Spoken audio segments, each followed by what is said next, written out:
Well, all right then. It's gone. Yeah. So was all this. I think this was gone like in the fifth video. So far, I know I have over 10 videos posted right now, even though it's like numbered. Like this one's gonna be numbered 9. But like hopefully they get better. Like I noticed in the first couple of videos, like this is kind of how I started when I first started the channel.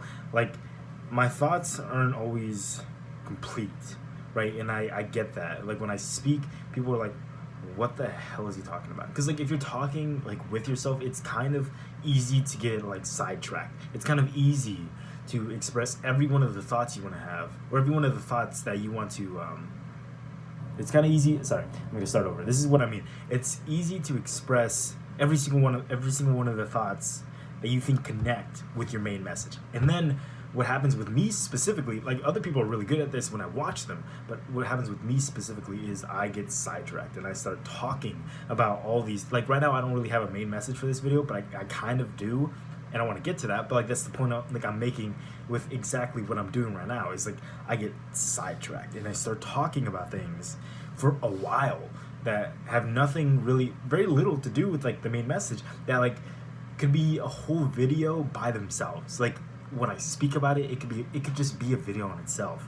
But like again, like I'm just trying to get like back into the swing of things. I don't know how long like this period of me posting is gonna last again, because like as anybody who's been on the channel and has seen me, they know that I'll post, it'll be a couple weeks, I'll post like a bunch, and then it'll be a couple weeks or a couple months, and even this last time, this last hiatus was a year, right?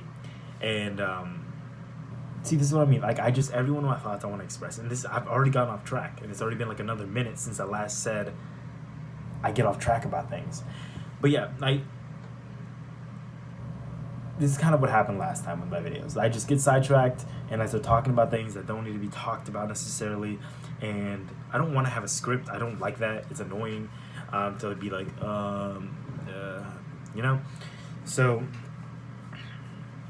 I'm going to say a lot of things that people, like I said in the very first video, I'm going to say a lot of things people don't agree with on the channel. But that's more because I am not the best at expressing and making my ideas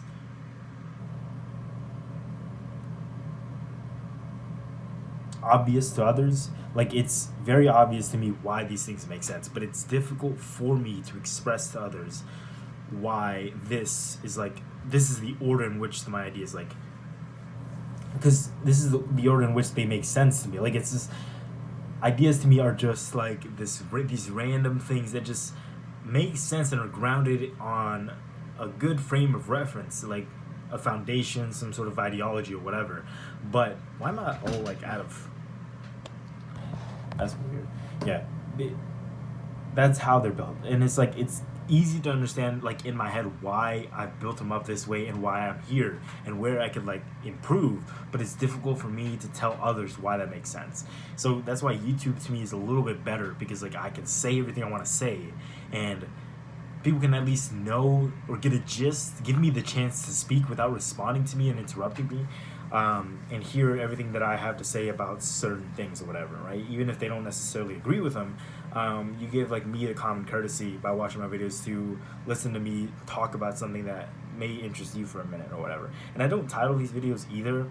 At 5 minutes, I'm gonna get to like what it is I want to talk about, but I don't title these videos either, because it's just like, I don't know, it's one, I don't like to title videos. Like it's annoying to come up with one, but also like it's just hop in one of my videos, you know. If one of them resonates for some reason, just like, yeah, watch it, I guess. But it's not, I'm not posting these to get like a lot of views or whatever. That was never my goal. It's more just to like express things that like I don't really understand fully, or things that I do really understand and want to get out there, but just to kind of help me like get my ideas, like be able to present them in a very coherent way. And that takes work for me. That wasn't a natural skill, or a natural asset, so I'm working on that. 5 minutes, all right, nailed it.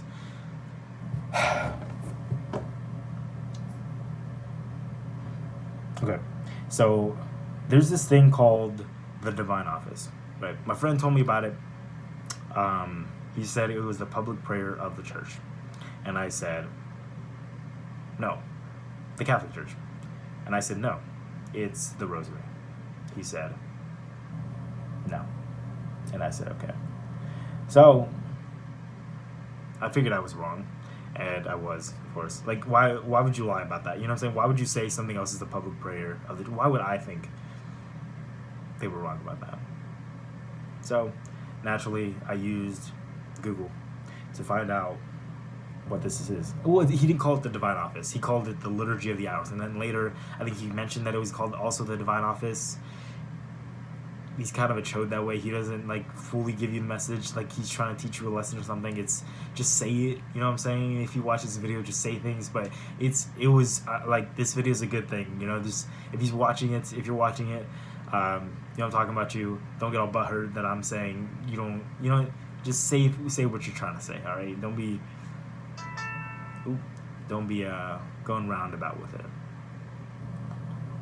But it was a good thing because, one, I was trying to pray. I mentioned in a previous video that I've been trying to pray for my enemies or whatever. People that I don't have, not my enemies, right? Because there's nobody persecuting you right now. There's very few people being persecuted in America, right? There's people going through a lot of trials, but like objectively or like explicitly being persecuted, no. Like, there are people being persecuted in this world that exists. But I'm not being persecuted, and neither are Christians in this country. So it's very difficult to have enemies in this time, right? But I would argue it's more difficult. Why not argue? No, I'm saying it's difficult to see when you have our adversaries, and like to be aware of them and try and fix those issues. Because if you don't, then it gets worse, right? And I'm gonna try not to go on a tangent about that. I'm gonna stay on the Divine Office, right? So with that in mind, I was trying to pray the Rosary for those people, right? Not for them to agree with me. And again, I already said this in another video, I think, but I'm going to be a little bit more clear on it. Not for them to agree with me, for them to come to my side, for them to convert, etc., etc. It was a prayer, right? A devotion. The Rosary is a lot. It's a long prayer. It's a prayer for these people to get what they want. You know, get what they need in life. You know, whatever it is that they need, give it to them. If something's going wrong, the family, it's just like, give them that, please God. If you do exist and you're listening to my prayer, if it is possible for you to do anything, give them what they need. If it's the love of their parents, grandparents to recover from something, themselves to recover, them to get through something that's difficult for them, give them that, right?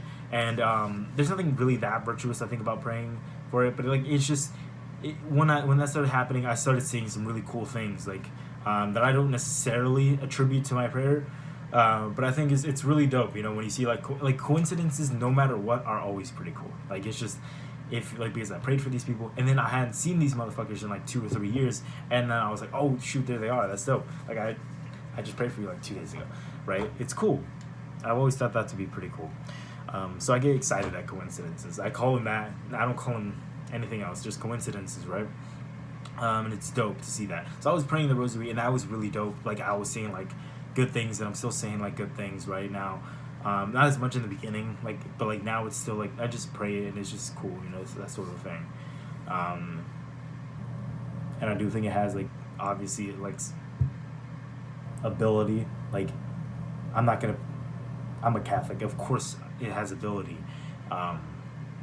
It's just I keep what I think the ability has like private to myself, right? Yeah, I keep that word to myself just to make sure that like I don't get like all weird about it and like start making up these things. I keep that a little bit to myself. So that was cool. But then my friend told me about the Divine Office, about the Liturgy of the Hours, and I was like, what is that? And then he said, it's the public prayer of the church. I doubted him. I found it. It's true. It's a lot. It's a lot more than the Rosary. I didn't realize that. And it's not more in the sense that it does have more content. I'm pretty sure that's true. But it's more that it's just chronic, you know? And I use that word because it's a negative connotation, but that's the way I saw it when I first like heard about it and kind of realized what this was. It's just, you have to pray it Yeah, again, negative. You have to pray like multiple times a day. Like, it's not the same thing, thank goodness. It's more just like you pray the office readings, you pray the morning prayer, the mid-morning prayer, the midday prayer, the afternoon prayer, right? Not done. The evening prayer, and then the night prayer. And if you want to do the rosary, at some point you want to throw that in there, right? So it can be exciting. You know, you can probably see excitement on my face when, like, oh, you get to read these things, and it's like, oh. But it's more, it can kind of make you not want to do it, because it's just like this huge thing that you have to get through, right? But it's nice, right? It's more, when people talk about meditation nowadays, and again, it's almost like I'm repeating that last video that I made. When people talk about meditation nowadays, they talk about, like, you know, constantly being present and aware, that sort of a thing, right? And we've kind of, like, me, I say our culture, but it's more me. I've gotten to the point, because of, like, all this technology, whatever, all these things, and technology's fantastic, that's what I read it on. I've gotten to the point with, like, when I was a couple years ago, with, like, social media and watching a bunch of YouTube and watching a bunch of stuff, to the point where it's just like, when you're reading something, you have to kind of be working a little bit. You have to kind of be present and aware and not distracted, whereas you can be with, like, a TV show or something like that. You can kind of get, like, I'll try to think of the word. The TV show can kind of bring you in, like Netflix can kind of, like, bring you in and, like, make you hyper focus on whatever's going on. I've done that. It's never, like, if it's a really good show, then I feel that way, but if it's not, then I kind of zone out sometimes. But with reading, you have to be present, and it's the same thing with the Divine Office. That's why I didn't like about it at first. For the first couple of weeks, it's like you have to read it, and, like, I never understood why you would pray like that. Like, the Rosary, you can kind of do it off the cuff, like, it's just off the top of the dome, because, like, you can memorize most of those things. Like the Hail Mary, you know how to do it. The Our Father, the Glory Be, easiest prayer in all of Catholicism. Hail Holy Queen. There's this one that's called, like, oh, grant we beseech thee, that meditating upon these mysteries, like that one. I forget what it's called. I already said the Our Father, and, like, the mysteries, like, if you're going through the joyful mysteries, the sorrowful mysteries, the luminous, or I'm already forgetting one of them. Glorious, joyful, sorrowful, luminous. There's 4 of them. I think that's it. You can kind of memorize those. You can kind of memorize what the mysteries are and what the fruits of those mysteries are, right? And that's cool, because you can just do it anywhere. But with, like, the Divine Office, I'm pretty sure you can't memorize it. You can probably memorize some of the Psalms, but you'd probably get some of it wrong. And also, because, like, the first prayer of the day, the office readings, it's largely, no, not largely, some of it, yeah. So there's, like, one time there was 2. I think the one I read in the video prior had 2 sermons. The one today had one from Pope Leo, and it was long. You can't memorize that, right? You kind of can get the gist of it, but you need to, like, understand. Like, my hair's short, bro. You need to understand that, like, you'll miss things. That's pretty much what I'm saying. You'll miss things, right? And then that's why you need to read it. So it's like, that's why I didn't like it at first. But now I've gotten used to it. And now, yeah, I'll try and pray it, like, at the times I need to pray it, but it's, like, difficult, because, like, I don't know, you know what I'm saying? Like, if you got crap to do in the middle of the day, you can kind of take a break, but it's like a good 5 to 10 minute prayer. So it's not, maybe 5 minutes. You can't just break it, just like, oh, Psalms. And it's cool, because it's cool at the same time, because it has a bunch of the Psalms, and that's dope, because, like, the Psalms are a good reflection on what the proper praise to God is, right?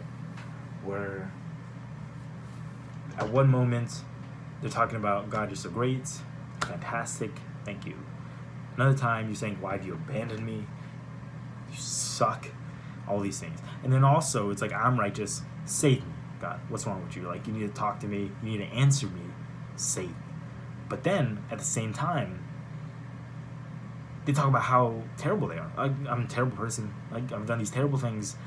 blah blah blah blah blah. And people, this is kind of what I was talking about in another video, where it's like the paradox thing. It's the extremes, where it's like you're either like on this side or on this side, and that's like the problem a lot of like people face, especially now. And I'm gonna say like people nowadays do that crap a lot, because they either choose one or the other. But that's not how like people work. People work with both inside of them, and it expresses itself. And if you don't recognize that happens, then you get confused and try to deny that you're the other. But even though like you'll see yourself doing that, right? And it's almost like you shame yourself by not acknowledging it, because or you hurt yourself by not acknowledging that you can also be the other, right? You can consider, what's that vibration? You can consider yourself to be righteous and good and worthy of receiving God's love and praise, but at the same time you suck. You've done a lot of terrible things, like guaranteed, right? You know yourself, right? And I'm not trying to tell you, like, that's why I don't like the Protestants that do this sort of thing. They tell you you're a sinner, sort of a thing, right? But it's rare that they tell you, oh, but you're worthy, you know, God loves you, sort of a thing. And they do that, but it's like it's usually after the fact that they make you realize that you're a sinner. And I never liked that, right? Because the Catholicism perspective, and a lot of Catholics get it. I think they get it wrong. Like I do not think you should be doing this as a Catholic.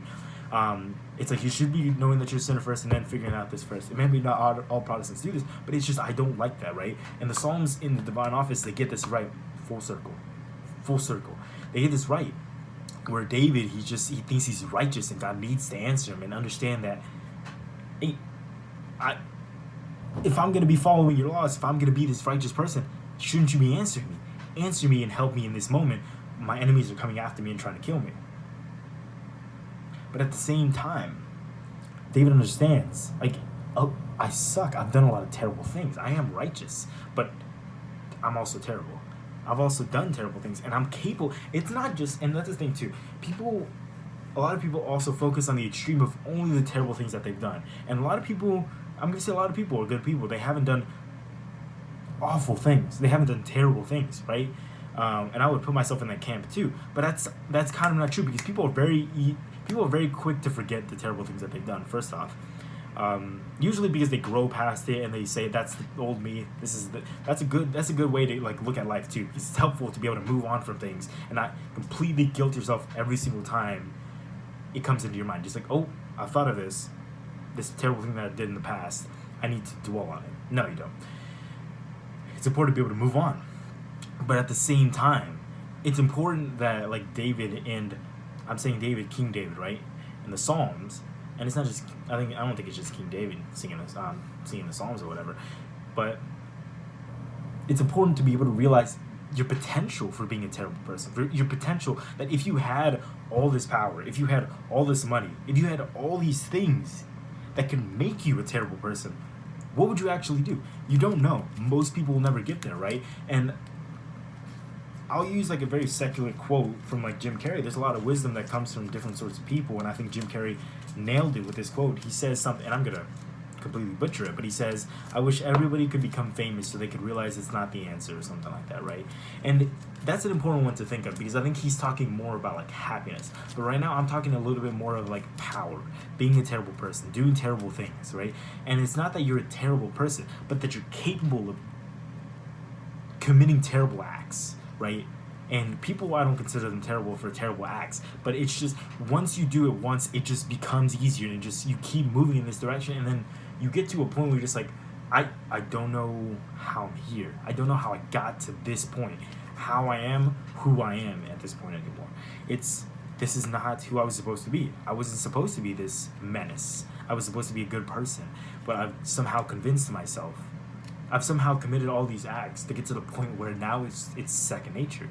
And most people just don't get this opportunity because they don't have the money, they don't have the means. It's not possible for you to commit the same terrible acts that Hitler committed. It's not possible because you don't have that power. You don't have that opportunity. It was a very unique situation to him, right? And it's not fair to compare people to Hitler, to compare people to the Nazis, because it's like they don't have that opportunity to inflict that much pain. But most people, they need to realize that the Nazis were very normal. It was Germany. It was just very normal people that did these things. It was very normal. It's very normal people that carry out genocides, and it's also very normal people that don't necessarily commit the genocide, but stand by as they hear it going on, as they watch it, right? And once you start realizing that, because that's like one of those things people realize when they're older. It's like, oh, you've lived long enough to watch terrible things go on around you, and you do nothing about them. That just takes living long enough. That just takes experience. That's gonna happen to you. That happens to me all the time. Where it's just,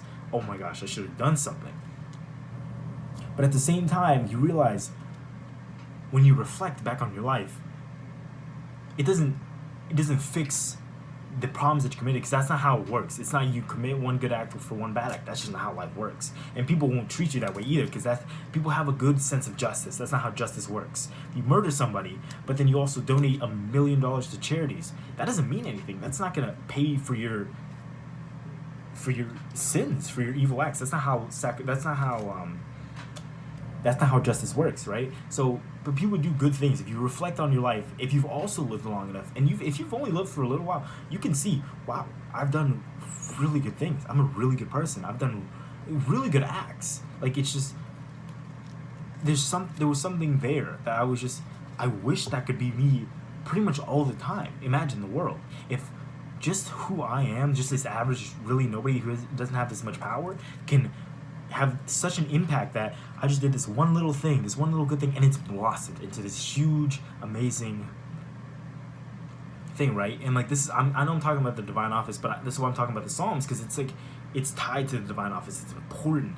This is why I think it's good to read the Psalms, because it gives you that perspective. It's a very emotional and like very logical understanding of like your relationship or communion with God, or people's understanding of their communion with God, right? Because people have like misconceptions. God's going to be a constant, but you need to understand that when these people, the way these people are talking to God or talking about God, it's a reflection of how human beings are. It's the same person sometimes saying the complete opposite things about him, about how they act in the world, about who they are. It doesn't make any sense sometimes. Like, why one time David is saying he's a righteous man, but this other time he's saying he's a terrible person, right? Or he does these terrible things, or he's not worthy, or whatever. And maybe I'm getting confused. I need to probably have this I need to probably use like a comparison at some point. But it's this thing where it's like, I was kind of talking about the justice thing, where people, just because you need to realize, like, people realize this, like, just because you do something good, and this is more, it's more tangible when it's like a crime. People need to realize that just because you do something good, it doesn't forgive the terrible things that you've done. How is it? And Bishop Barron kind of touched on this. How is it? Not recently. He touched on this on the Hunger Games, like the popular movie, right? It was, how is it that we are forgiven of like our terrible acts, sacrifice, justice, right? This is, something happens to you that makes it okay for you to be able to move on and say, this is actually my past, and it is no longer a part of me. This part of me that's gonna die, it needs to go with this in a way. That's your sacrifice. That's you being in jail. Or in terms of Catholicism, that's Jesus dying on the cross. Or in terms of Nazi Germany, that's killing the Jews. Or in terms of any sort of genocidal culture, that's these scapegoats. And people have this terrible tendency to use others as a way to forgive themselves for their sins. It wasn't the Jews' fault in Nazi Germany. Everybody knows that. What did they do? Why did they deserve to go through all this? They didn't.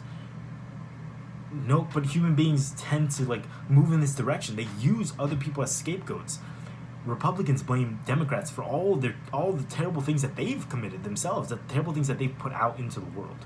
They do that all the time. It's a really annoying and disgusting thing to do. And same thing with Democrats the other way.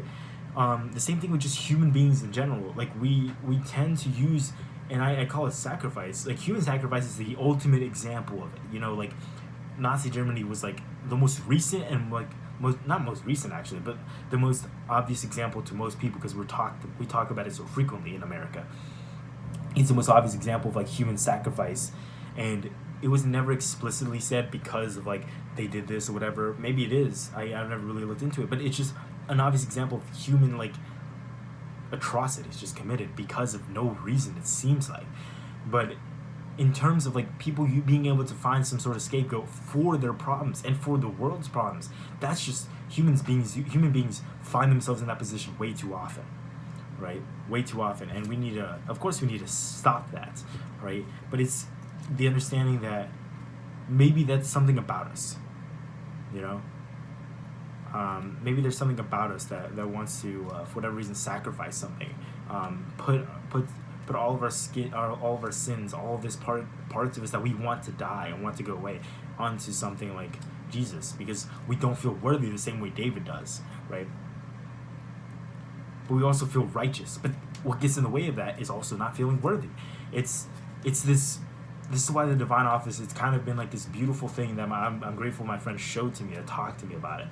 It's this prayer that reminds you constantly throughout the day. Human beings are completely lost on what they think. They have a good conception. People don't realize that their conscience is a good thing.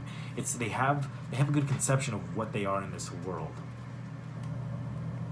who they are, and understanding that you're terrible, but at the same time you're righteous and you're good and you're worthy. Those are two difficult ideas to reconcile. But reading the divine office kind of shows you what you need to do about that. If you are a Christian, it helps, right? It helps to make you understand, like, oh, even King David felt this way. Like, maybe I'm not like completely crazy for thinking I'm a good person, but I'm a terrible person. What can I do about that? You know, why not go to either extreme? You shouldn't. It's not that way. God loves you, but also God needs you to open yourself more to Him, to be in communion. The divine office is something I think worth praying. I don't know how long I'm going to do it. I always make statements like that, but it's true. It's a very long prayer, and like I need to be able to find a way to make it sustainable if I ever do. But reading the Psalms it's a very eye-opening thing, especially reading them side by side, like complete opposite ones, right? Instead of reading them isolated and then forgetting about it, and then reading something different, you're just like, oh, let's see what we can get out of this one. It's important to be able to read them side by side. The divine office does that fantastically, right? The Rosary too. It's good to pray, I guess, you know. Don't expect like tangible things out in the world or whatever, but just I do have a lot of hope in it, I would say, right? But I've been disappointed before, because I believe in these things, I expect them, and if they're fulfilled, that's cool. But I don't consider it canon. I just consider it something to consider, right? So, deuces.